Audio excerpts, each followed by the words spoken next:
저는 이 본문을 읽을 때마다 참 감사합니다. 이 본문은 사도 바울이 에베소 교회를 위해서 중보 기도를 했던 내용입니다. 바울 같은 영적으로 깊은 사람이 이렇게 기도를 했으니 아마도 이 기도가 응답이 되었겠죠. 그리고 이 본문이 저에게 또 은혜를 주는 까닭은 20절에 보면 우리 가운데서 역사하시는 능력대로 우리가 구하거나 생각하는 모든 것에 더 넘치도록 능히 하실 이에게. 저 신앙의 고백이 얼마나 담대하고 또 아름다운지, 또 우리에게 소망을 주는지 몰라요. 여러분들이 상상하는 것 그 이상으로, 무엇을 상상하든 그 이상으로 우리에게 채워주시고 넘치도록 하시는 분이 바로 우리 하나님 아버지시다. 믿으시죠? 참 이 좋으신 주님으로 인해 감사하게 됩니다. 이렇게 감동적인 바울의 중보기도문 중에서 바울이 특별히 기도했던 세 가지 제목이 있었습니다. 첫 번째는 속 사람을 강건케 하시길 원한다. 16절 한번 띄워주세요. 성령으로 말미암아 너희 속 사람이 강건하게 되기를 원한다. 예. 성령으로, 능력으로 강건하게 되기를 원한다. 여러분의 속 사람도 성령 충만하고 능력 충만하기를 축복합니다. 우리 강건케 되기를 축복합니다. 그리고 두 번째로 17절에 보면요, 믿음으로 말미암아 그리스도께서 너희 마음에 계시기를 원한다. 계시게 하시옵고. 사실 예수님은 늘 우리 안에 계시죠. 더 정확하게 저것을 풀자면 우리 안에 이미 계신 그 예수님을 믿음의 눈으로 바라볼 수 있게끔 우리의 믿음이 성장하고 또 눈이 열리기를 구한다. 이런 기도이겠죠. 동일하게 저는 저와 여러분이 지금도 우리 안에 살아계신 그 예수님을 바라볼 수 있기를, 또 느낄 수 있기를, 센스할 수 있기를 축복합니다. 이번 새벽 예배 때도 설교를 했지만 그 예수님과 친밀한 교제를 나누시며 늘 그 친밀감 가운데서 생활하시기를 축복합니다. 자, 세 번째로 바로 이 17절에서 또 사랑 가운데서 뿌리가 박히고 터가 굳어져서, 이렇게 해요. 뿌리가 박히고 터가 굳어져서 뭘 하고 싶냐? 18절 한번 띄워주세요. 능히 모든 성도와 함께 지식에 넘치는 그리스도의 사랑을 알고, 이렇게 되어 있어요. 저기서 지식에 넘친다라는 것이 지금 영어 번역이랑 좀 이렇게 순서가 배열이 좀 달라서 그런데, 지식에 넘친다라는 것이 지식을 초월하는 이런 의미입니다. Again, 무엇을 상상하든 그 이상인 예수님의 사랑을 우리가 알았으면 좋겠다. 이 기도를 하고 있는 거예요. 여러분, 저와 여러분이 예수님의 사랑을 날마다 더욱 깊게 알기를 소망합니다. 그리고 그 다음에 나오는 9절, 19절 말씀 함께 읽어볼까요? 시작. 그 너비와 길이와 높이와 깊이가 어떠함을 깨달아 하나님의 모든 충만하신 것으로 너희에게 충만하게 하시기를 구하노라. 저기서 그 너비, 무엇의 너비예요? 그리스도의 사랑의 넓이입니다. 예수님의 사랑에는 넓이도 있고요, 길이도 있고요, 높이도 있고 깊이도 있어요. 사도 바울이 최대한 실감나게 표현을 하려고 이런 표현을 썼겠죠. 공간을 나타내는 표현을 썼겠죠. 본인이 신앙생활을 하면서 하나님의 사랑을 알고 보니까 그 사랑이 알면 알수록 깊더라라는 고백일 것입니다. 저는 오늘 이 밤에 저 표현, 우리가 그리스도의 사랑을 알되 그 사랑이 지식을 초월하는 사랑인데 넓이와 길이와 높이와 깊이를 알아가자, 이 표현에 주목해서 말씀을 함께 나누기를 원합니다. 우리가 하나님께서 우리를 얼마나 사랑하시는지를 알게 된다면 얼마나 좋을까, 이런 생각을 가끔씩 해봐요. 여러분, 우리가 평생 살면서 하나님이 우리를 사랑하시는 그 사랑의 분량을 다 알 수 있을까요, 없을까요? 모른다고 해야 겸손하니까 이렇게 질문 드려보겠습니다. 자녀가 있으신 분들, 여러분 자녀가 여러분의 부모님의 사랑을 다 알던가요? 모르던가요? 예. 예. 여기 또 부모랑 자녀가 같이 계신 분도 계신데 민감한 질문을 또 생각을 해드려야 되는데 아, 다 모릅니다. 다 몰라요. 우리가 입장 바꿔서 우리는 그러면 부모님의 사랑을 다 알았나요? 사실 우리도 몰랐을 것입니다. 우리가 과연 하나님께서 우리를 얼마나 사랑하시는지 그 넓이와 깊이와 높이와 길이를 다 알 수 있을까? 다는 모를 거예요. 다는 모를 것입니다. 그러나 하나님은 우리에게 그 사랑을 알려주시기 원하십니다. 그리고 우리가 알려고 할 때 다는 모르지만 더는 알 수 있습니다. 저는 저와 여러분이 더 알기 원해요. 예. 찬송가에 이런 고백이 있죠. 하늘을 두루마리 삼고 바다를 먹물 삼아도 한없는 하나님의 사랑 다 기록할 수 없겠네. 저는 이 찬양 가사 너무 좋아요. 정말 정말 이 한글 번역 잘한 것 같아요. 하늘을 두루마리 삼고 하늘에 다 기록을 해도 바다를 먹물 삼아서 바다를 다 써도 하나님 사랑 다 기록할 수 없다. 어게인 우리가 무엇을 상상하든 그 이상이다라고 하는 것입니다. 여러분 저를 한번 따라해 보실까요? 하나님은 우리의 생각보다 우리를 더 사랑하십니다. 여러분이 그 어떤 상상력을 동원하시든지 나를 향한 하나님의 사랑은 나의 생각과 나의 상상보다 작지 않습니다. 더 큽니다. 저희가 여기에서 안식하시고 안심하셨으면 좋겠어요. 하나님이 나를 사랑하시는데 내가 아무리 그 사랑을 표현하려고 하고 아무리 그 사랑을 추측해봐도 상상해봐도 그보다 더 크다는 것, 우리가 이것을 믿을 수 있었으면 좋겠어요. 팀 켈러 목사님, 제가 참 좋아하는 목사님인데 이런 표현을 남겼어요. 우리는 우리가 생각하는 것보다 더 죄인이고 또 우리는 우리가 생각하는 것보다 더 큰 은혜를 받았다. 동의가 되시죠? 우리는 우리가 생각하는 것보다 더 죄인입니다. 저희 교회에서 자주 말씀드리는 영적인 원리가 있습니다. 은혜는 누가 깨닫나요? 죄인이 깨닫습니다. 내가 여전히 죄인이라는 것을 인정하고 고백하시는 분들이 더 깊은 하나님의 은혜 가운데로 나아갈 수 있습니다. 내가 죄인이라고 하는 분량만큼, 그 깨달은 분량만큼 은혜의 분량을 알기 때문이죠. 근데 사실 우리는 우리가 죄인이라는 것도, 얼마나 큰 죄인이라는 것도 평생에 걸쳐 다 알까요? 모를까요? 모를 공산이 큽니다. 모를 가능성이 커요. 우리가 죄인이라는 것도 성령께서 깨닫게 해주셔야 우리 자신을 직면할 수 있습니다. 깊은 기도 가운데 혹은 말씀의 묵상 가운데 성령께서 우리를 인도하실 때가 있어요. 우리에게 감동하실 때가 있어요. 저도 부끄럽지만 그럴 때야 비로소 제 본 모습이 보이더라고요. 내가 꽤 괜찮은 사람인 줄 알고 살았는데 주님의 성령께서 조명해 주실 때 비로소 제 모습이 발견되더라고요. 다 알려주신 것도 아니죠. 근데 조금만 알려주셔도 내가 참 주님 앞에 부끄러운 죄인이구나 회개하게 되더라고요.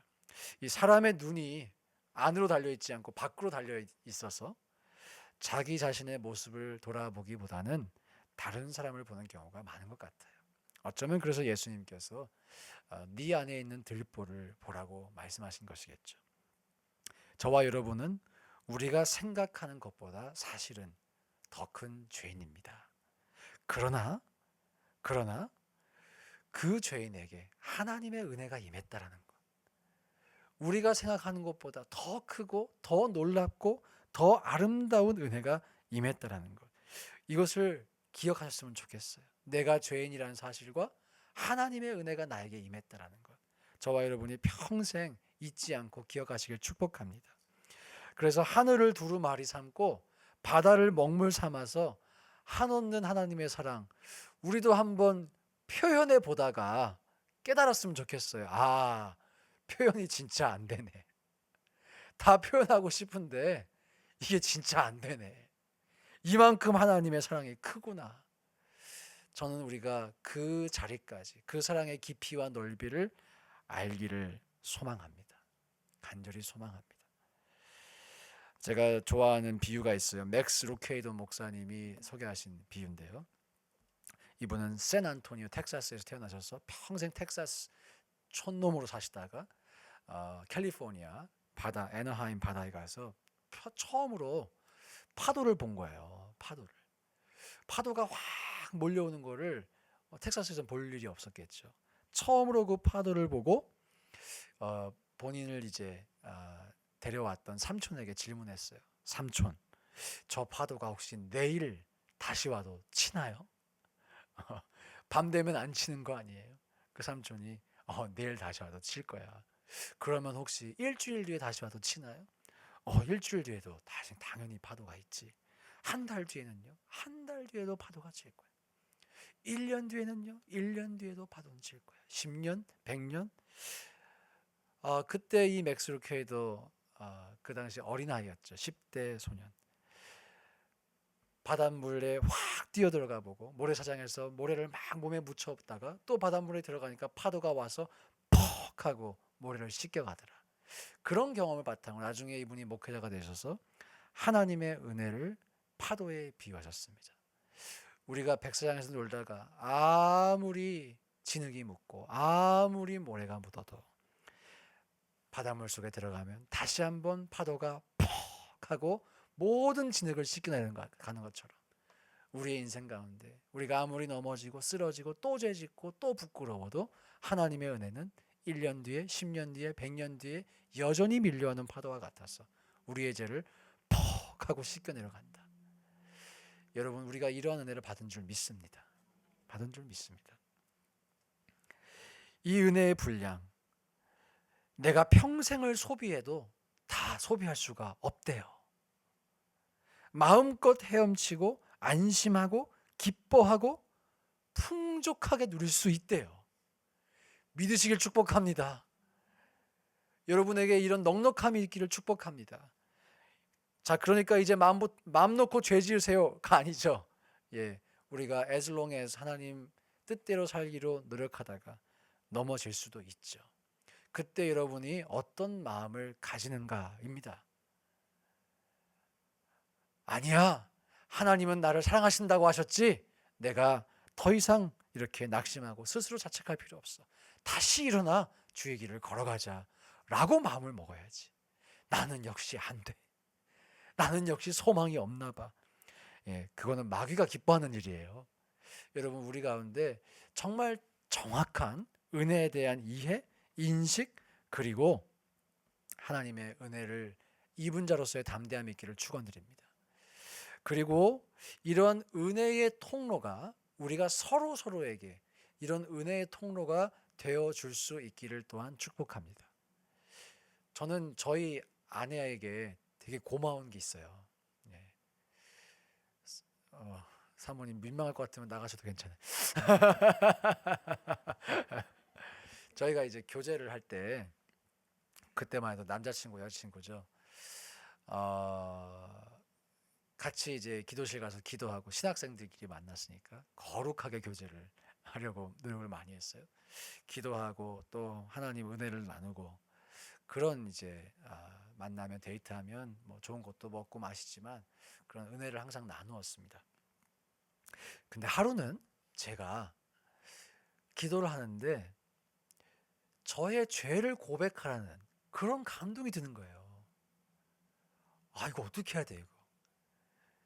저의 추악한 모습을 솔직하게 고백을 하라는, 아직 결혼 도장도 안 찍었는데 고백하라는 그런 마음이 막 드는 거예요. 여러분이라면 어떻게 하시겠어요? 제가 이걸 말하면 이 여친이 엄청 큰 충격과 공포를 느낄 것 같은 그런 마음이 드는 거예요. 저도 성령의 감동하심을 항상 느끼지는 않는다고 말씀드렸어요. 근데 정말 분명하게 느껴질 때가 있어요. 이게 하나님이 감동하시는 것이구나. 하나님께서 나에게 지금 노크하신다. 그거 어떻게 해야 됩니까? 제가 정말 저의 부끄러웠던 과거의 죄 모습들을 자백했어요. 자백했어요. 그리고 속으로 자백하면서 이렇게 생각했어요. 아, 이제 이 관계가 끝나겠다. 이제 차이겠다. 이제 당신 그런 사람인지 몰랐다고 그러면서 나를 떠나겠다. 충격 받으셨어요. 그때 충격 받으셨죠? 예, 기억이 안 나시나? 애셋 낳고 기억력이 감퇴가 되셔가지고 충격을 받으시더라고요. 표정을 보니까 제가 그리고 흠칫 놀라는 거예요. 제 마음속으로 날 떠나면 어떡하지? 불안해지더라고요. 근데 그때 저희 아내가 이렇게 말해줬어요. 하나님이 용서하셨는데 내가 뭐라고 당신을 정죄합니까? 라고 말씀하셨어요. 저는 그때 저분이 예수님처럼 보이더라고요. 그리고 제가 그 말을 듣고 그 자리에서 펑펑 울었어요. 왜 우는지 설명이 안 돼요. 펑펑 울었어요. 하나님께서 우리를 완전히 용납해 주신다라고 말씀하시죠. 그럼에도 불구하고 사랑해 준다고 말씀하시죠. 그 사랑을 제가 경험한 거예요. 그 제가 진짜 막 바보처럼 엉엉 막 울었어요. 근데 저는 지금도 고백해요. 그때 우리가 기숙사로 들어가면서 남자 기숙사, 여자 기숙사 들어가면서 제가 그렇게 고백을 하고 기숙사 앞에 사람들이 막 지나다니는데 제가 바보처럼 막 울었던 기억이 있는데 눈물을 주체할 수가 없더라고요. 전 지금도 기억나요. 그때 그 순간이 제가 예수님의 사랑을 실제적으로 인격적으로 경험했던 시간이었던 것 같아요. 그렇기 때문에 제가 또 이렇게 하나님의 사랑을 설교하는 사람이 될 수 있었던 것 같아요. 저희 사모님께 감사합니다. 저는 잘 모시고 있어요. 그래서 그 뒤로 한 차원 더 깊은 회심을 경험한 것이죠. 제가 그리고 그때 결심했어요. 무슨 일이 있어도 이 사람과 결혼한다. 그날 밤 결심했어요. 사랑하는 여러분, 여러분들에게도 이런 신앙의 동역자가 있으시리라 저는 생각합니다. 혹시라도 당신은 왜 나한테 그렇게 안 해? 이렇게 하시는 마시고 우리가 서로에게 이런 은혜의 통로가 될 수 있기를 진심으로 소망합니다. 그리고 저는 교회의 순기능이 바로 이러한 기능이라고 확신합니다. 방금 전에도 저희가 고백했죠. 교회를 교회되게, 예배를 예배되게 우리를 사용하소서. 여러분, 교회가 교회되기 위해서 정말 필요한 것, 용납과 은혜임을 믿습니다. 용납과 은혜임을. 저 이 말 자주 드려요. 지난주에도 새가족 교육하면서도 말씀드렸는데 저는 이제 사역을 하면서 마음가짐을 이렇게 가집니다. 쇼트트랙, 한국 쇼트트랙 선수들이 아이스빙판에서 달리다가 마지막에 다리를 내밀잖아요. 중국을 이기려고 마지막에 내미는 그 심정으로 하는 것 같아요. 한 번만 더 사랑하자. 한 번만 더 웃어주자. 한 번만 더 품어주자. 그 한 번이 안 되고 10번이 되고 20번이 되고 30번이 되고 100번이 되고 그러다 보면 영혼들에게 은혜가 임하는 것을 봅니다. 저희가 은혜를 말하기는 쉽죠. 지금까지 제가 오늘 설교했던 거 여러분 나가서 다 말씀하실 수 있죠. 근데 말하는 것보다 중요한 것은 은혜를 살아내는 것인 줄 믿습니다. 우리 교회 안에 그런 은혜가 흘러가도록 하는 것인 줄 믿습니다. 저는 저희 교회에 이 은혜가 있기를 소망해요. 저와 여러분이 이런 공동체를 만들어갈 수 있기를 축복해요. 그래서 누가 와도 이 은혜를 계속 경험하면서 주님의 그 깊은 사랑을, 넓이를, 깊이를, 높이를 알아가는 교회가 될 수 있기를 소망합니다. 바울이 이 깊이와 높이를 어떻게 알았을까요? 저는 기도하면서도 깨달았겠지만, 또 본인이 교회를 박해하려다가 부르심을 입었으니 그 은혜에 또 감격도 있겠지만, 바울이 목회하고 목양하면서 영혼을 섬기면서 이것을 알게 됐다고 확신합니다. 저도 그러다 알았거든요. 저도 그러다 알았어요. 더 깊은 차원의 하나님의 사랑이 있다는 것, 내 마음을 속썩이는 고린도 교회 같은 교회, 또 그 교회를 위해 기도하고, 또 그 교회를 위해 편지를 보내고, 고린도 교회에 보낸 편지가 제일 길어요. 전서 후서 다 분량을 보면 말 잘 듣는 교회는 짧아요. 데살로니가 전서 너로 인해 기뻐한다 끝이에요. 문제가 많으니까 또 기도하고 또 눈물 흘리고, 그러면서 깨닫지 않았을까요? 나도 이들을 위해 이렇게 기도할 수 있다면 하나님의 사랑은 얼마나 깊을까. 그렇게 보이지 않는 하나님의 사랑을 조금씩 가늠해가며 측량해가며 넓이와 깊이를 알게 되었다라고 저는 확신합니다. 여러분, 교회 안에서 특별히 영혼을 사랑하시고 영혼을 섬기는 일에 쓰임 받으시길 축복합니다. 우리 교회로 치면 이제 목자, 목녀죠. 이 금요예배 나오시는 분들은 다 그렇게 되시길 축복합니다. 미리 밑밥 가는 거 맞아요. 목양하는 것은 내 영혼의 확장 공사입니다. 사람을 섬기는 것, 그를 위해 기도하는 것, 은혜를 흘려보내는 것, 내 영혼의 확장 공사입니다. 증축입니다. 하나님의 사랑을 그로 인해 더 깊게 알게 됩니다. 저는 여러분들이 이 일에 쓰임 받으시기 바라고요. 특별히 우리 교회 가운데 아까 말씀드린 용납, 은혜 넘쳐나길 소망합니다. 여러분, 사람이 잘 바뀔까요? 안 바뀔까요? 잘 안 바뀌어요. 잘 바뀐다 그러면 거긴 좀 이단일 확률이 높아요. 여러분, 사람은 잘 안 바뀌어요. 시간이 오래 걸려요. 그런데요, 시간이 오래 걸려서 공든 탑은, 그렇게 오랜 시간을 걸려서 세워진 공든 탑은 절대 쉽게 무너지지 않습니다.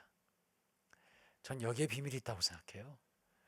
우리가 인내하며 시간을 들이며 또 에너지를 들이며 공든 탑을 쌓으면 그 공든 탑은 절대 무너지지 않습니다. 우리 사모님이 저 때문에 얼마나 고생을 많이 하셨겠어요. 같이 살면서 10년 동안 저 때문에 상처 얼마나 많이 받았겠어요. 기억이 안 나시는 것 같은데 표정을 보니까. 근데 공든 탑이 그래도 요즘 돌아보면 그래도 내가 사람 구실은 해서 참 감사하다 이런 고백을 할 때가 있어요. 여러분들 부부 사이에서도 이런 고백이 있으시길 축복합니다. 축복합니다.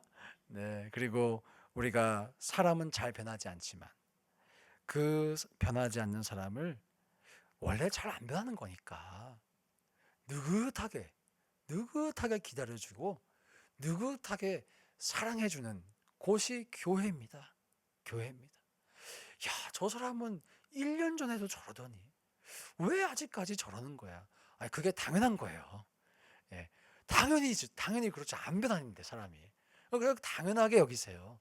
당연하게 여기시고 역시 안 바뀌었구나 이렇게 생각을 하시고 심호흡을 길게 하시고 또 사랑해 주는 거예요. 또 웃어주는 거예요. 이 일이 어떻게 보면 무의미하게 보일 수도 있겠죠. 하지만 성령께서 그 일 가운데 역사하세요. 변화시켜 가세요. 눈에 보이지 않지만 그 사람에게 은혜를 부어주시며 지금 그 사람을 은혜의 강가로 인도하고 계세요. 제가 볼 때 많은 분들이 하나님의 은혜 설교를 듣고 감동도 받고 눈물도 흘리고 이해도 돼요. 놀랍다. 돌아온 탕자를 하나 주시는 은혜. 야, 감동적이다. 저희가 사실 영화 보면서도 감동받잖아요. 아름다운 스토리 보면 드라마 보면서도 감동받잖아요. 연극 보면서도 감동받잖아요. 그런 차원의 감동이 있는 것 같아요. 신앙생활 하면서도 하나님이란 존재가 저렇게 돌아온 탕자를 또 사랑해 주시는 거, 참 하나님 사랑 놀라워. 근데 여러분, 진짜 신앙생활은 그 은혜가 나에게 경험되는 것입니다. 제가 방금 나눴던 간증처럼 그런 아내와의 관계 속에서 용납되는 경험을 통해 내 안에 사람이 나를 떠나면 어떡하지?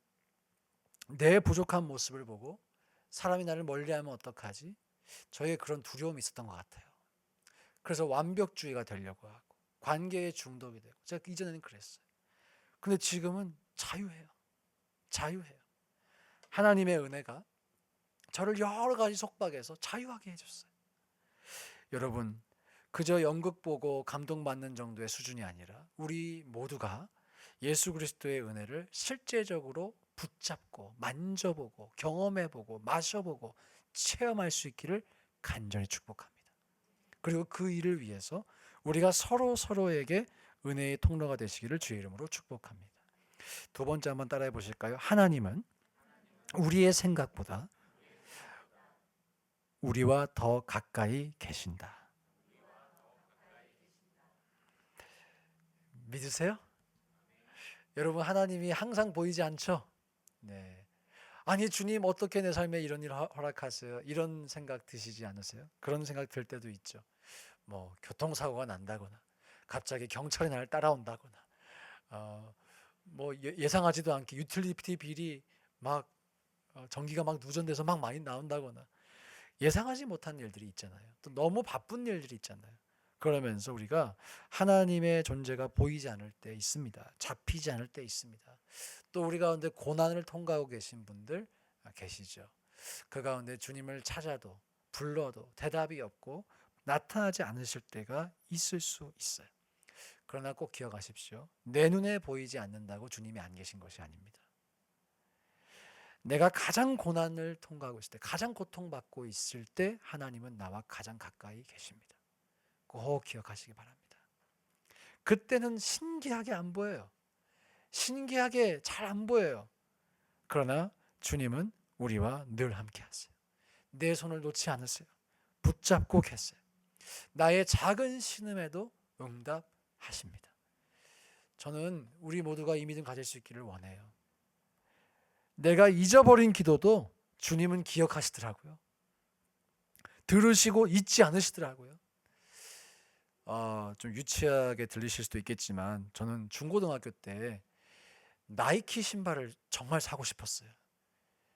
근데 항상 부모님이 국산을 사야 된다고 프로스펙스만 사주셨어요. 프로스펙스 아시는 분들은 젊으신 분들입니다. 프로스펙스만 사줬어요. 그 프로스펙스가 나이키랑 좀 비슷한데 꼬다리가 한 개 더 달려 있거든요. 아시죠? 나는 나이키를 신고 싶은데. 저 어린 마음에 정말 간절히 기도했습니다. 하나님, 저 나이키 신발 신고 싶어요. 나이키 신발.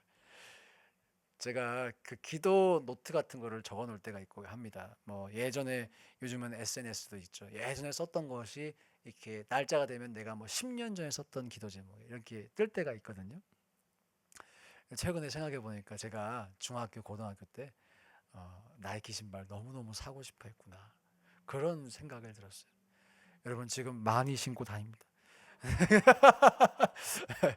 이거 똑같은 거 두 개 있어요. 두 개 색깔 다른 거. 너무 편해가지고. 나이키 신발. 제가 전 이렇게 해석해요. 나를 미국에 보내셔서 이 나이키 신발을 사게 해주신 주님 감사합니다. 가끔씩 이런 게 있으면 좋겠어요. 기도가 응답되면 좀 알려주는, 응답됐다고 좀 노티스를 주는 서비스가 있으면 좀 좋겠다는 생각이 들어요. 여러분들이 기도하시고 응답받은 제목 한두 개이겠습니까? 많이 있을 거예요. 많이 있을 거예요. 내가 잊어버렸어. 기도하고도 잊어버려서 기억하지 못하는 것이 있을 수 있어도 내가 기도하고 주님 앞에 심은 것 풍성하게 응답이 되었을 것입니다. 하나님은 단 한 번도 우리를 외면하신 적 없었어요. 우리가 있고 우리가 외면한 적은 있어도 주님은 외면한 적이 없었어요. 하나님은 우리가 생각하는 것보다 더 우리에게 가까이 계세요. 나의 작은 필요까지 알고 계십니다. 이 말씀 드리면 너무 솔직해지나 싶기도 한데, 저는 매달 이번 달은 또 카드 빚을 어떻게 갚나 하며 한 달을 시작하는데, 신기하게 또 갚게 하세요. 다들 그렇게 살고 계시지 않나 또 생각해요. 이번 달은 또 어떻게 넘기나. 근데 우리 넘어왔잖아요. 지금까지 넘어왔잖아요. 앞으로도 넘어가게 하실 줄 믿습니다. 주님이 우리의 삶의 필요를 알고 계세요. 내가 말할 수 없는 탄식으로 기도할 수 없을 때에도 주님은 내 사정을 알고 계세요. 그런 찬양도 있잖아요. 누군가 널 위하여 누군가 기도하네. 내가 홀로 외로워서 마음이 무너질 때 성령님 널 위해 기도하네. 전 거기에 성령님을 넣습니다. 로마서 8장 말씀을 의거해서. 그리고 그 성령께서 모든 것을 합력하여 선을 이루어 가실 줄 믿습니다. 우리가 발견하지 못할 때가 있죠. 사실 예수님이 안 계신 게 아니라 우리의 영적인 시력이 어두워졌기 때문일 것입니다. 다른 것에 마음이 빼앗겼거나 내 감정이 요동치거나. 근데 누가복음 우리가 최근에 살펴봤죠. 예수님은 우리의 눈을 열어주십니다. 열어주시기를 원하십니다. 제가 신앙상담을 하면서 이 말씀만 드리고 이제 마무리할게요. 아이러니한 것을 발견할 때가 있어요. 하나님을 정말 만나고 싶다고 말씀하세요. 그런데 사람마다 성령을 소멸하는 습관이 저마다 있더라고요. 죄된 패턴이 있어요. 습관들이 있어요. 생각의 습관일 수도 있고 나의 육신의 습관일 수도 있고, 내가 하나님을 사모한다고 말하지만 성령을 소멸하는 습관이 있어요. 불평을 하든지 감사하지 못하든지 짜증이 쉽게 난다든지 흥분한다든지, 이런 분들이 하나님을 만나고 싶지만 또 은혜가 부어지지만 그것을 또 소멸하시더라고요. 영적으로 보면 거기에는 악한 영의 방해가 꼭 끼어 있는 것입니다. 내가 바라고 내 영혼이 진정으로 원하는 일과는 반대가 되도록 하는 것입니다. 우리 갈라디아서에도 나의 영과 육이 싸운다. 이 둘이 서로 싸워서 서로 원하는 것을 못하게 하려고 한다라고 말씀하죠. 하나님의 은혜는 반드시 있습니다, 여러분. 그럼에도 불구하고 또 기회를 주십니다. 정말 우리가 그 은혜를 누리시기를 원하신다면 이 밤에 한 가지 우리가 실천했으면 좋겠어요. 혹 내 삶에 나도 모르게 무의식적으로 하나님의 은혜를 소멸하는 무언가가 있다면 우리가 그것을 발견하기를 원하고, 또 그것을 주님 앞에 온전히 내려놓고 자유하기를 축복합니다. 그것만 된다면, 그게 쉽지는 않을 수 있지만 그것만 된다면 우리는 늘 주님을 우리 마음속에 모시고 주님과 친밀하게 동행하는 삶을 살아갈 수 있을 줄 믿습니다. 그리고 오늘 본문이 말씀하시는 우리의 지식을 surpass하는, 초월하는 예수 그리스도의 사랑, 그 넓이, 길이, 높이, 깊이를 알아갈 줄 믿습니다. 우리 모두가 이런 삶 사시기를 주의 이름으로 축원드립니다.